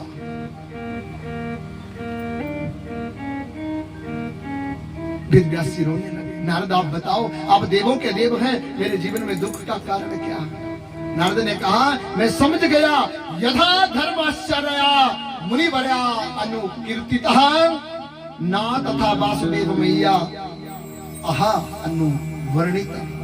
मुझे पता लग गया है कि तुम्हारे जीवन में दोष क्यों। बोले क्यों है? बोले तुमने वासुदेव नंदन बाल कृष्ण ठाकुर जी का चरित्र का वर्णन नहीं किया। जो राधा का नाम और ठाकुर जी की शरण में नहीं जाता वो जीवन में कभी दुखी नहीं हो सकता। जैसे तूने महाभारत को लिख करके धर्म अर्थ काम मोक्ष की गाथा लिखी, तुमने भागवत स्वरूप को नहीं लिखा इसलिए तुम दुखी हो। अरे वेद व्यास जी, जिन मानव के जीवन में भागवत का शब्द नहीं पड़ा, जिनके जीवन में भगवत कथा का ज्ञान प्राप्त नहीं हुआ, जिनका जीवन कभी हरि दर्शनों को प्राप्त नहीं कर सका, उनका जीवन कुत्ते ऊंट की तरह व्यर्थ है, गधे की तरह व्यर्थ है। उस मानव का जीवन व्यर्थ है। नारद ने कहा मैं तुम्हें और क्या बताऊं, अपने जीवन की कथा बताता हूं, ध्यान से सुनो। पहले मैं भी दासी का एक पुत्र था। संतों की कृपा जब मुझ पर हुई तो वो संत मेरे गांव में आए और गांव में आकर के मेरी माता विधवा थी। मैं छोटा था, 5 वर्ष से कम उम्र थी। तो माता की विधवापन को देख करके गांव के मुखिया ने मेरी माता को उन संतों की सेवा में लगा दिया। मेरी माता उन संतों को भोजन बनाती, मेरी माता उनको भोजन बना करके मुझे कुटिया के बाहर छोड़ देती और संत भागवत की कथा का प्रवचन करते। और जब वो संत भागवत की कथा का प्रवचन करने लगे तो वो भागवत के शब्द मेरे जीवन में आने लगे। और जब वो भागवत के शब्द मेरे जीवन में आने लगे तो भागवत के शब्दों ने मेरे जीवन में किए हुए जो पाप कर्म थे उनका अंत कर दिया। और जीवन के जब पाप कर्मों का अंत हुआ तो मेरा मन अब सत्संग के बीच में लगने लगा। मेरा मन अब सत्संग के बीच में लगने लगा। पहले मैंने दरवाजे के बाहर रहा, लेकिन जब सत्संग कीर्तन में मन लगने लगा तो मैं उन संतों के पीछे चला गया। और जब मुझसे वो संत प्रेम करने लगे तो मैं उन संतों की गोदी में बैठ बैठ करके एक को मित्र बना करके सबका पुत्र बन गया। भगवान की इच्छा हुई उस सत्संग के बीच में मैं नाचता और वो सब लोग मेरा नृत्य देख करके भागवत की कथा को करते। अब मैं संत बनना चाहता था। चातुर्मास खत्म हुआ, संत अपने घर को जाने लगे। और जब घर को जाने लगे तो मैं भी उनके साथ जाना चाहता था, लेकिन माता ने मुझे जाने नहीं दिया। फिर मुझे उन संतों ने गुरु मंत्र दिया। फिर मुझे उन संतों ने गुरु मंत्र दिया जिसका नाम है वासुदेव गायत्री।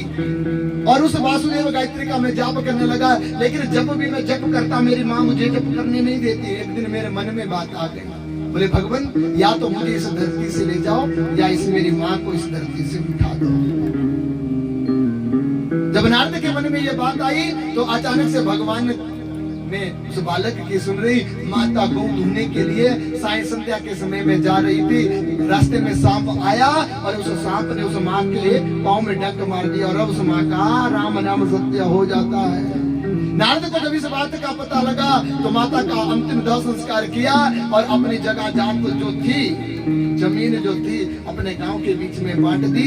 कर्म कर करके अब गृहस्थ नहीं अपनाना चाहते थे, जंगलों में चले गए और जंगलों में जाकर के ओम नमो भगवते वासुदेव वाया इस मंत्र का जाप करने लगे। और अब वो बालक जब जाप करने लगा तो एक दिन भगवान जी का उन्हें दर्शन हो जाता है। जैसे ही दर्शन होने लगा तो दर्शन देकर के भगवान जी ने अपनी मूर्ति को उनकी आंखों से ओझल हो गई। जैसे ही वो मूर्ति ओझल हुई तो बालक फिर उस मूर्ति को देखना चाहता था। आकाशवाणी हुई, बालक अभी तेरे पाप कर्म पूरे नहीं हुए।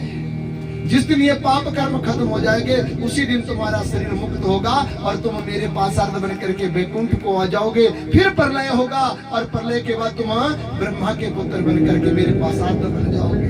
तो नारद ने कहा ये सब कह करके मेरी समय के अनुसार मृत्यु हुई। मैं नारायण भगवान के लोक को चला गया। सृष्टि में प्रलय हुआ, फिर ब्रह्मा की उत्पत्ति हुई, फिर मैं ब्रह्मा का पुत्र नारद बन करके जन्म लिया और नारायण नाम लेकर के अपने जीवन का गुजारा करता हूँ। इसलिए वेद व्यास जी अगर तुम भी अपने जीवन को मेरे जीवन की तरह बनाना चाहते हैं तो नारायण का जाप कर लो। तुम भी अगर अपने जीवन में सुख पाना चाहते हो तो मेरे नारायण को अपने हृदय में बिठा लो। जब मेरे नारायण तुम्हारे हृदय में आ जाएंगे तो तुम्हारा उद्धार हो जाएगा। जब ये कहा तो नारद ने वेद व्यास जी के जीवन में जो दुख था उस दुख की गाथा को बता दिया। और जब दुख की गाथा को बताया तो सत्संग के बिना मानव का जीवन अधूरा ये जान करके वेद व्यास जी ने अपने समय अपना आश्रम में गए, गंगा जी में स्नान किया और स्नान करने के बाद मन में सोचा यस्या वै श्रूयमाणस्य कृष्ण परम पुरुषे भक्ति रूपध्यते पुंसः शोक मोह भयावह। जिसके मानव के जीवन में कृष्ण नाम नहीं उसी के जीवन में द्वेष भय दुख रोग दोष होते और जो कृष्ण नाम का जाप कर लेता उसके जीवन में ये सब खत्म हो जाता है। ये जानकर कर करके अब वेद व्यास जी ने श्रीमद् भागवत कथा को लिखना चाहा और जब श्रीमद् भागवत को लिखना चाहा तो लिखने में असमर्थ थे। बूढ़ी अवस्था थी वेद व्यास जी की, तो किस वेद से लिखाऊं ये जान करके गणेश भगवान जी का आह्वान किया। बोले गणेश भगवान की। तो गणेश भगवान जी शंकर जी के पुत्र हैं और मुसक के सवार होकर के गणेश भगवान जी वेद व्यास जी के बुलाने पर आए। भागवत का उल्लेख शुरू हुआ और फिर वेद व्यास जी ने श्रीमद् भागवत कथा को लिखना। जिस जगह पर महाभारत को छोड़ा था उस जगह से महाभारत को लिखना वेद व्यास जी ने छोड़ दिया और उसके बाद श्रीमद् भागवत की कथा को लिखना प्रारंभ कर दिया। जब भागवत जी को लिखा तो वेद व्यास ने सबसे पहले लिख दिया, यदा मृधे कौरव संध्या नाम वीरेषु तु वीर गति गतेषु विकोदर विदगरा विमर्श भगनो रुदंद्र धृतराष्ट्र पुत्रे। उस समय की बात है जब 5 पांडव 100 कौरवों के बीच में युद्ध हो गया था। 100 कौरव मारे जा चुके थे और धृतराष्ट्र का पुत्र दुर्योधन अभी जीवित था, लेकिन अर्जुन ने उसे भीम के द्वारा मृत्यु के घाट उतार दिया गया था, लेकिन मृत्यु नहीं आई थी। और दुर्योधन जल के तालाब के किनारे मृतक अवस्था में पड़ा था। अश्वत्थामा को इस बात का पता लगा और जब अश्वत्थामा को इस बात का पता चला तो अपने मित्र के दुख के समय में काम आने के लिए उनके पास गए। अश्वत्थामा ने जब दुर्योधन मित्र की दुर्दशा देखी तो 5 पांडवों को मारने का संकल्प कर दिया। जब 5 पांडवों को मारने का संकल्प किया तो भगवान श्री कृष्ण जानते थे कि अश्वत्थामा 5 पांडवों को मार सकते, इसलिए भगवान जी ने बहाना लगाया और 5 पांडवों को जिस समय में अश्वत्थामा ने मारने के लिए आना था उस समय को घुमा करके 5 पांडवों सहित माता कुंती, द्रौपदी, सुभद्रा को साथ लेकर के गंगा के किनारे घूम रहे थे। अश्वत्थामा आया शिविर में और उस शिविर में 5 पुत्र सोए थे। अश्वत्थामा ने उन्हें ही 5 पांडव जाना और जब 5 पांडव जाना तो अश्वत्थामा ने उन पुत्रों के शीश काट दिए, एक बोरे में भरे और उनको उठा करके दुर्योधन के पास ले गया। जब पास में गया तो दुर्योधन से कहा, बोले मित्र जो काम तुम 17 दिनों में नहीं कर सके वो मैंने 17 मिनट से पहले कर दिए, 17 घड़ी से पहले कर दिए। मैंने तुम्हारे 5 दुश्मनों को मार करके लाया। बोले मैं विश्वास नहीं कर सकता, मुझे पता था कि तुम विश्वास नहीं करोगे, इसलिए ही तो मैंने उनके विश्वास के लिए उनका मुंड लेके आया हूँ। दुर्योधन ने कहा बताओ। जब बोरा खोला और मुंड दुर्योधन के सामने फेंकने लगे तो क्या पाया, 5 पांडवों के शीश तो नहीं है, लेकिन 5 पांडवों के 5 पुत्रों के शीश है। जो किसके पुत्र है? द्रौपदी के पुत्र। दुर्योधन रोने लगा, बोले मित्र तूने अच्छा नहीं किया, हमारे भाइयों की दुश्मनी तो कभी खत्म हुई नहीं। इस वंश को चलाने के लिए ये 5 पुत्र हमारे बच्चे थे जो तूने खत्म किए। अच्छी मित्रता निभाई। ये कह करके दुर्योधन से ये देखा नहीं गया और दुर्योधन को भी मृत्यु आ जाती है। वापिस जब 5 पांडवों के साथ कृष्ण भगवान आए शिविर में तो क्या देखा कि खून से लथपथ पूरा शिविर है। 5 पुत्रों की मृत्यु हो गई है, धड़ तो है लेकिन शीश नहीं है। अर्जुन ने प्रतिज्ञा करी, बोले जिसने मेरे पुत्रों को मारा है मैं उसे मार करके ही सांस लूंगा। और भगवान श्री कृष्ण को लेकर के चले तो पता लगा अश्वत्थामा ने मारे हैं, तो अश्वत्थामा को पकड़ने के लिए पीछे दौड़े। अश्वत्थामा ने जब अर्जुन को देखा तो अर्जुन को देख कर करके अश्वत्थामा डर जाते हैं, ब्रह्मास्त्र चलाया और अर्जुन ने भी ब्रह्मास्त्र चलाया। भगवान श्री कृष्ण ने कहा अपने शत्रुता बल के अनुसार तुम दुनिया के जीव जंतु को क्यों मार रहे हो? अपने दुख से तुम औरों को क्यों दुखी कर रहे हो? अर्जुन समझ गए, दोनों ब्रह्मास्त्रों को शांत किया, अश्वत्थामा को रस्सी पर बांधा और जब अश्वत्थामा को रस्सी पर बांधा तो सूत जी कहते हैं स्वर्ग का ऋषियों, भगवान श्री कृष्ण ने कहा इसे मार दो। अर्जुन ने कहा ये मेरा शत्रु नहीं द्रौपदी का है, इसलिए मैं रस्सी में बांध करके द्रौपदी के पास ले जाऊंगा। और अर्जुन उसे द्रौपदी के पास लेकर के आए। जब द्रौपदी के पास लेकर के आए तो द्रौपदी के पास लेकर के जब आए उस अश्वत्थामा को रस्सी में बंधा हुआ जब द्रौपदी ने पाया तो अपने पति अर्जुन से कहने लगी स्वामी इसे छोड़ दो। क्यों? बोले ये ब्राह्मण बालक है और गुरु का पुत्र है। गुरु अगर मृतक हो जाए तो शास्त्रों में कहा गया है कि गुरु का पुत्र भी गुरु के बराबर ही होता है। गुरु मृत्यु को अगर प्राप्त हो जाए तो गुरु का पुत्र भी गुरु की बराबरी का होता है, इसलिए उसे भी गुरु मानना चाहिए। जिस गुरु से तुमने धनुर्विद्या शिक्षा ग्रहण करी उसके पुत्र को तुम मत मारो। और अर्जुन ने उसे जब छोड़ना चाहा तो भीम को ये बात अच्छी नहीं लगी, भीम उसे मारना चाहते थे। और भीम उसे मारना चाहते थे तो द्रौपदी उसे बचाना चाहती थी। द्रौपदी किसको बचा रही है? जिसने उसके पुत्रों को मारा। दया हो तो द्रौपदी की तरह, धर्म हो तो द्रौपदी की तरह।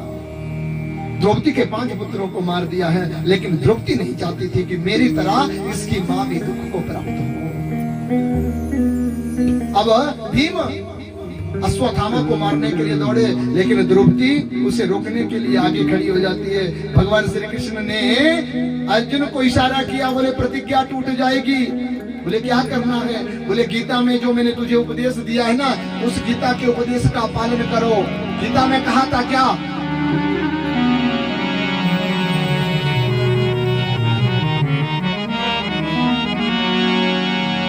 ब्रह्म बंधुना हनतव्या अदताय बदाहरणम मयो भुवाप आंतम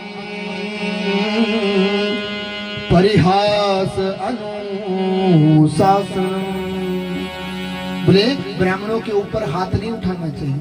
गीता कहती है गौ ब्राह्मण के ऊपर हाथ नहीं उठाना चाहिए, लेकिन अतताई बदाहरणम, अगर वही ब्राह्मण अपने ब्राह्मण कर्म को छोड़ दिया हो, शस्त्र धारण कर लिया हो, तो उस ब्राह्मण को मारने में दोष भी नहीं लगता। जो गौपन को छोड़ देती है उसे मारने से कोई दोष नहीं लगता। लेकिन फिर भी शास्त्र कहते हैं मयो उपभाय आ अंतम, लेकिन फिर भी शास्त्र कहते हैं कि गौ ब्राह्मण को अस्त्र से नहीं मारना चाहिए, नहीं तो दोष लगता है। तो अर्जुन ने मन ही मन में सोचा, अर्जुन ने मन ही मन में सोचा कि अश्वत्थामा ब्राह्मण तो है लेकिन शस्त्रधारी है, और शस्त्रधारी की तरह इसने पाप भी किया, इसलिए मारना भी उचित है और ना मारना भी उचित है। इसलिए मुझे क्या करना चाहिए? बोले मैं इसका अपमान कर देता हूँ। कहा जाता है जो गौ ब्राह्मण मानने से ना माने उनका अपमान कर दो, वही अपमान उनका मृत्यु के बराबर होता है। अब अर्जुन ने उस अश्वत्थामा को पकड़ा, और अश्वत्थामा को जब पकड़ा उसका मुंडन कर दिया। मस्तक से मणि थी, मणि निकाल करके द्रौपदी के हाथ में दे दी और लात मार कर करके उस अश्वत्थामा को अपने शिविर से बाहर फेंक दिया। जब शिविर से बाहर फेंका तो अब शिविर से बाहर हो जाने के बाद अश्वत्थामा 5 पांडवों के प्रति दोष करने लगे, और इधर अर्जुन सहित युधिष्ठिर और भगवान श्री कृष्ण अपने 5 पुत्रों सहित युद्ध में जितने भी सैनिक मारे गए थे उनका पिंड दान करने के लिए गंगा के किनारे गए, और गंगा के किनारे जाकर के भगवान श्री कृष्ण ने कर्म की गति बलवती है बताते हुए किसी के ना जन्म लेने की खुशी मनाओ और ना किसी की मृत्यु का दुख करो। जन्म और मृत्यु दोनों ही सत्य है। जन्म हुआ है तो मृत्यु भी होगी। जन्म लेने पर जितनी खुशी मनाते हो ना, उससे 4 गुनी खुशी मरने पर मनानी चाहिए, क्योंकि मृत्यु परम सत्य है। ये कहकर के भगवान श्री कृष्ण ने उन्हें उपदेश दिया, और वापस जब आए तो अपनी द्वारिका को जाने लगे। लेकिन जैसे द्वारिका को जाने लगे तो उत्तरा दौड़ करके आ गई। अश्वत्थामा ने उत्तरा के गर्भ को नष्ट करने के लिए ब्रह्मास्त्र चलाया था, भगवान ने उनकी भी रक्षा करी, और जब रक्षा करी तो भगवान ने उत्तरा के गर्भ को तो बचाए ही, लेकिन अश्वत्थामा ने 5 पांडवों को मारने के लिए भी अस्त्र चलाए। भगवान जी उनकी भी रक्षा करते हैं, और फिर जाने के लिए तैयार हुए तो आगे से आकर के कुंती खड़ी हो जाती है। जब कुंती आकर के खड़ी हुई तो कुंती ने भगवान को जाते जाते वो रोका। बोले प्रभु आप जा तो रहे हैं, लेकिन आपसे कुछ कहना चाहती हूँ। बोले कहो। बोले आपका जन्म क्यों हुआ है, कैसे हुआ, ये मैं नहीं जानता। लोग कहते हैं आपका जन्म धर्म की स्थापना करने के लिए हुआ है, कोई कहते हैं 5 पांडवों की रक्षा करने के लिए हुआ है, कोई कहते हैं कुछ, कोई कहते हैं कुछ। लेकिन मैंने जो जाना है, मैं उस ज्ञान को जान करके आपसे कहना चाहती हूँ कि आपका जन्म हमारे जन्म कर्मों को बदलने के लिए हुआ है। आपके जन्म कर्म को देख करके हमारा जीवन पवित्र हो गया है। प्रभु आपसे कुछ मांगना चाहते हो क्या? बोले मैं आपसे मांगना चाहती हूँ विपदा संतुना शाश्वत तत्र जगत गुरु भवतो दर्शनम यत स्यात् पुनः भव दर्शनम। बोले प्रभु मैंने महसूस किया कि दुख जब मानव के जीवन में आता है तो तुम उनके पास आ जाते हो, और जब सुख आता है तो तुम भाग जाते हो। इसलिए भगवान मैं आपसे मांगना चाहती हूँ, मुझे वचन दो, जो मांगूंगी वो आप दोगे। भगवान ने कहा बुआ जो भी वचन मांगती है मैं दूंगा। बोले अगर देना चाहते हो तो मेरे जीवन को दुख दे दो।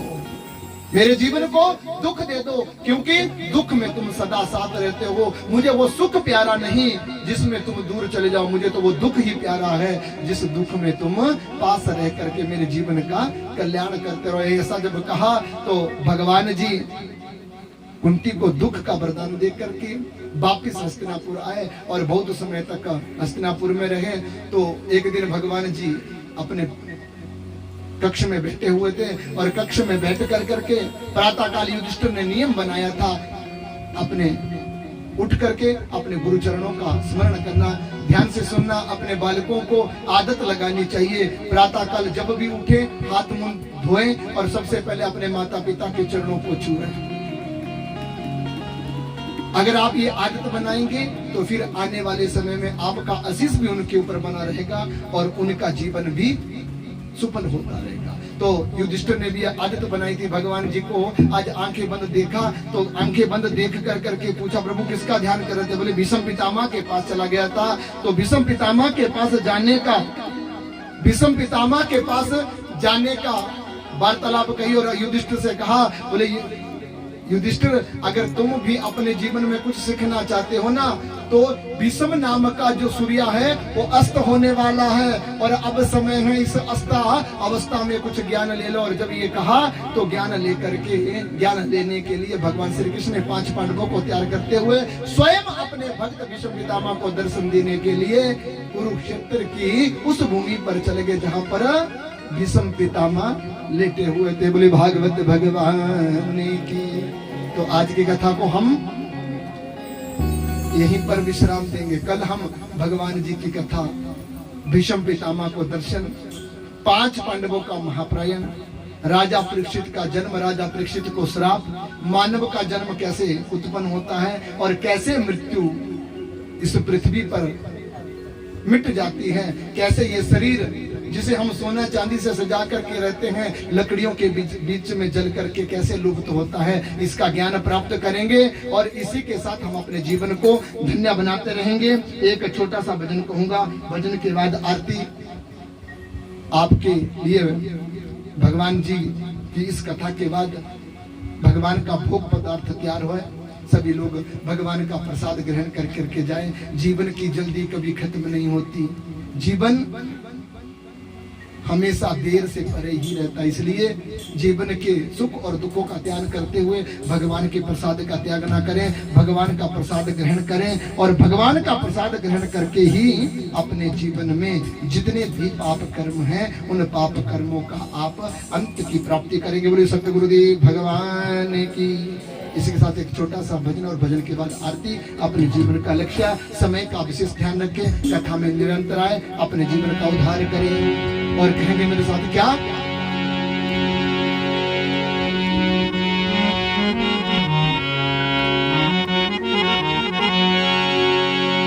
इंसान का जीवन एक खेल से शुरू होता है और दूसरे खेल पर खत्म हो जाता है।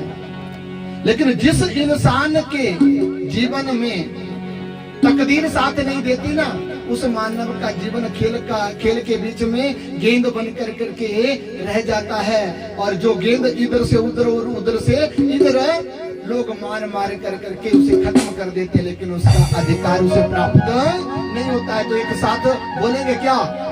इंसान खेला खेले तकदीर क्या करे, तकदीर क्या करे, वो कर्म जिना दे माड़े में भगवान क्या करे। हम खेला खेले इंसान खेला, तकदीर